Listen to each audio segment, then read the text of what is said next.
Rekan media sekalian, bahwa hari ini kami dari kuasa hukum Dr. Reza Gladys dan Dr. Autobah Mufid berdasarkan relas panggilan hari ini menghadiri persidangan pertama ya terkait gugatan perbuatan melawan hukum ya, yang diajukan oleh penggugat Nikita Mirjani dan Ismail Marzuki. Ya, dalam hal ini kami perlu sampaikan bahwa persidangan hari ini hanya sebatas untuk memeriksa berkas ya para pihak ya, dan kami mewakili dari tergugat 1 dan tergugat 2, dan kemudian hari ini dibatalkan bukan ditunda ya maksudnya untuk kemudian 2 minggu ke depan seperti itu. Terkait gugatan Wan Prestasi sudah selesai ya. Ya, sekarang kita masuk episode tentang perbuatan melawan hukum on rahmatik death. Ya, jadi di dalam hal ini kami mencoba untuk berretorika, berdialektika dan berlogika tentang frasa hukum perbuatan melawan hukum. Pertama yang perlu kami sampaikan adalah klien kami itu melakukan perbuatan hukum. Ya, saya ulangi. Dr. Reza Gladys melakukan perbuatan hukum sebagaimana pasal 108 KUHP. Ya. Dia melaporkan, menyampaikan bahwa dirinya sebagai korban terkait dugaan tindak pidana pemerasan. Dan kemudian ketika berbicara tentang perbuatan melawan hukum on rahmatik death, berarti ada seseorang ya melakukan perbuatan melawan hukum sehingga mengakibatkan kerugian. Nah, kalau kemudian klien kami ketika melaksanakan perbuatan melawan hukum sebagaimana pasal 108 KUHP, saya masih bingung di manakah letak kesalahan klien kami sehingga dikatakan dia melakukan perbuatan melawan hukum sementara dia sudah membuat perbuatan hukum sebagaimana pasal 108 KUHP. Seharusnya penggugat menguji dulu ke Mahkamah Konstitusi terkait pasal 108, baru kemudian melakukan gugatan. Ya, saya pikir itu dulu konstruksinya tentang perbuatan melawan hukum dan perbuatan hukum terkait dialektikanya. Nah, kalau terkait retorika dan logikanya kami serahkan kepada hati-hati lagi para senior-senior saya. Bang, berarti abang mempertanyakan juga dong dari mana bisa pihak Nikita Mirjani menggugat Reza Gladys terkait perbuatan melawan hukum, sedangkan tadi abang bilang dia sudah melakukan semua konstruksi hukum secara baik dan benar gitu. Baik, mungkin saya coba tanggapin. Ini memang kami juga tertawa melihat gugatan ini.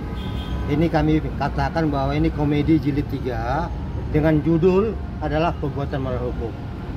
Jilid pertama menyangkut masalah Wan Prestasi, itu dilakukan oleh kantor hukum Bang Fahmi. Jilid kedua adalah Wan Prestasi yang dilakukan oleh kantornya Bang Andi. Ini jilid ketiga Wan Prestasi yang khusus menyangkut perbuatan melawan hukum oleh kantor Bang Andi. Seharusnya kami juga sependapat dengan Bang Fahmi sesuai katanya selalu bahwa ini kesepakatan. Karena melanggar kesepakatan, makanya dikatakan Wan Prestasi. Dibuktikan dulu kesepakatannya, baru ditingkatkan. Kalau memang ini sepakat, berarti kami melanggar perbuatan melanggar hukum. Jadi ini memang terbalik-balik, tapi yalah, kami coba ikutin semua strategi katanya. Kami juga nggak tahu strategi apa begini.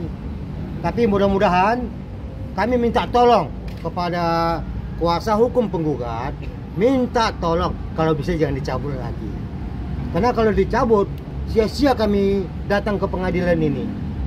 Itu yang pertama. Kedua, kami juga mohon supaya bisa kami melakukan perlawanan. Dengan ada perbuatan melawan hukum, kami bisa melakukan rekopensi. Jadi kita bisa lawan. Tapi kalau dicabut, waduh, kami juga jadi nyesek ini kalau dicabut. Tolong kepada kuasa hukum penggugat supaya jangan dicabut lagi ya. Itu aja mungkin pesan kami. Bang, ya, dengan digugatnya Terus saya tambahkan ya. Ini. Saya tidak mengkomentari, ini gugatan dibuat oleh advokat ya. Advokat itu adalah orang yang mengerti hukum, sehingga kami tidak mengomentari isi daripada dalil-dalil daripada gugatannya ya. Tapi saya hanya ingin menyampaikan bahwa gugatan ini adalah gambaran tentang ciri khas pelaku tindak pidana kejahatan ya. Ciri khasnya saya katakan begini, semua pelaku tindak pidana kejahatan selalu berusaha membungkus tindak pidananya supaya tidak diketahui oleh orang lain. Itu selalu dibungkus ya, tutupin ya. Kemudian timbul laporan polisi dari tergugat yang menyebabkan tindak pidana kejahatan ini terbuka. Supaya dia tertutup lagi, digugatlah laporan polisi ini ya. Makanya gugatan laporan polisi digugat perbuatan melawan hukum supaya tadi tindak pidana kejahatannya kembali terbungkus ya. Kemudian yang kedua, ada lagi upaya membuka tindak pidana kejahatan ini melalui rekaman ya. Rekaman juga bisa membuka tindak pidana kejahatan ini ya. Supaya tidak dibuka ini oleh rekaman, dibikin lagi gugatan perbuatan melawan hukum. Seperti kemarin sudah saya katakan sebagai contoh ya, di rumah-rumah itu dipasang CCTV ya, CCTV merekam muka-muka para maling yang terhormat ya. Maling-maling ini tidak pernah memberikan izin kepada yang punya CCTV untuk direkam mukanya ya. Sehingga si maling ini supaya dia tidak ketahuan tindakan perbuatan memaling itu, digugatlah perbuatan melawan hukum terhadap rekaman ini, sehingga tidak bisa rekamannya dibawa keluar kemana-mana karena ini adalah perbuatan melawan hukum. Jadi tertutup kembali, terbungkus kembali tindak pidana kejahatannya. Jadi tujuan utamanya hanya membungkus tindak pidana kejahatan itu supaya tidak terbuka kepada kita semua ya. Itu maksud tujuannya dibuat gugatan ini. Kalau dia berhasil nanti hakim mengabulkan tindak gugatan perbuatan melawan hukum, berarti terbungkuslah tindak pidana kejahatannya, berarti dia tidak berbuat jahat, berarti dia adalah orang baik-baik ya. Kecuali kalau besok hakim pidana menjatuhkan hukuman 20, 30, 200 tahun ya. Begitu. Nanti kita lihatlah hasilnya. Okay. Bang, dengan bisa dibilang tuh dengan nominal tuntutan yang hampir 200 lebih, 244 miliar, gimana tuh Bang? Oke, jadi gini, yang menyita siapa? Tergugat siapa? Ini retorika. Ya. Digugat dua. Ya. Oh iya. Kita juga ya. Jadi digugat karena mengalami kerugian. Ya, kerugian. Kalau menurut pendapat kami, ini bukan kerugian. Orang makan tidur gratis berbulan-bulan dalam penjara, menurut kami itu keuntungan. Ya, bukan kerugian. Siapa yang rugi dikasih makan gratis? Ya, nginap, makan gratis, semua gratis, berarti bukan kerugian kan? Keuntungan bukan? Ya, jadi menurut kami ini bukanlah suatu kerugian. Jadi kami nggak tanggapi kerugiannya. Menurut kami adalah suatu keuntungan. Makan tidur gratis selama sekian bulan. Ya. Oke. Saya tambahkan ya.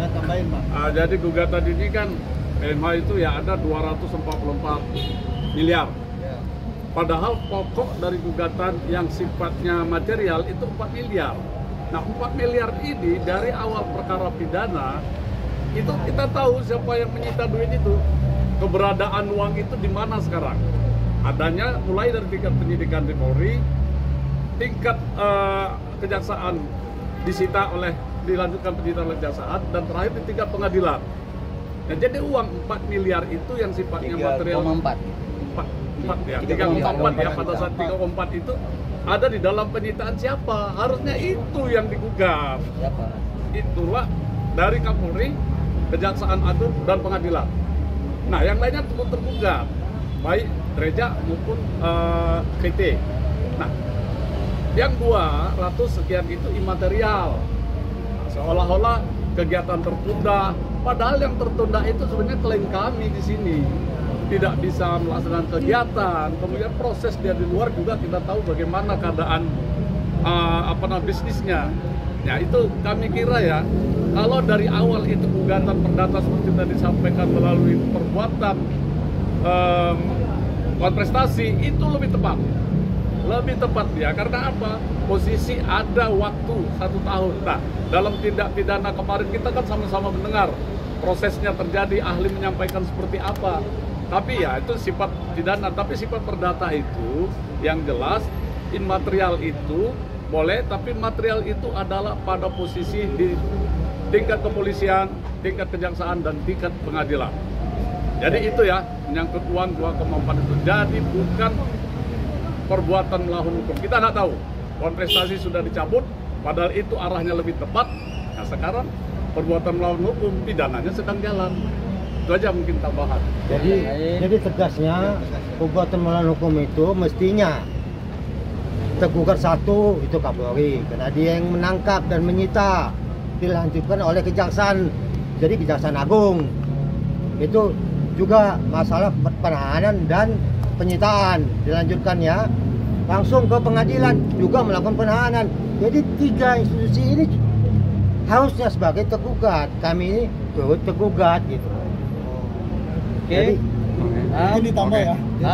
Baik, terima kasih rekan-rekan. Kami perlu tambahkan sedikit bahwa setiap warga negara boleh mengajukan gugatan. Apapun namanya boleh.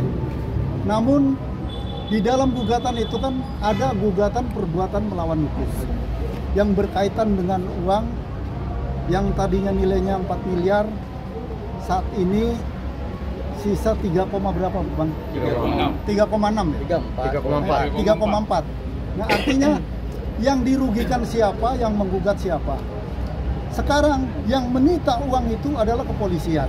Dari kepolisian pindah ke kejaksaan dan saat ini di pengadilan. Artinya pengadilanlah yang berwenang menahan uang itu. Jadi bukan kami. Kami sudah dirugikan dari pihak kami, justru kami digugat perbuatan melawan hukum. Artinya kerugian dari penggugat ini apa? Itu perlu kami tanyakan. Yang kedua, penggugat mengajukan gugatan perbuatan melawan hukum dengan dalih bahwa klien kami melakukan perbuatan melawan hukum. Namun perbuatannya itu apa? Kita masih sumir, masih tanda tanya, karena berkaitan dengan ditangkapnya beliau, dengan rekaman yang dibuat oleh klien kami, itu yang diangkat, yang di-framing, sehingga seolah-olah klien kami sudah merencanakan semuanya itu. Nah artinya nanti kita buktikan pada saat proses berjalan. Yang mudah-mudahan apa yang tadi disampaikan oleh rekan kami